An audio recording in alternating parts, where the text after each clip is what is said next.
একাকিত্বকে ভয় পান?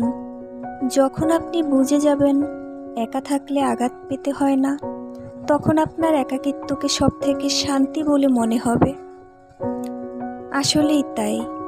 একা থাকলে কারো কাছ থেকে ঠকে যাওয়ার ভয় থাকে না, কোনো এক্সপেকটেশন থাকে না।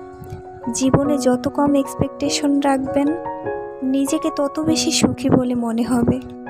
কারণ কারো কাছ থেকে বেশি কিছু আশা করে যখন একটু একটু করে অবহেলা পান, তখন আপনি ভিতর থেকে দুমড়ে মুচড়ে যান।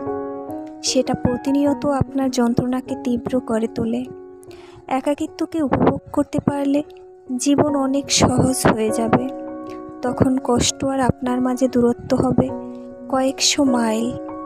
একাকিত্ব মানেই যন্ত্রণা নয়, বরং নিজেকে ভালোভাবে উপস্থাপিত করার সুযোগই হচ্ছে একাকিত্ব। নিজেকে ভালোবাসাটাও অবশ্যই সব থেকে বেশি জরুরি।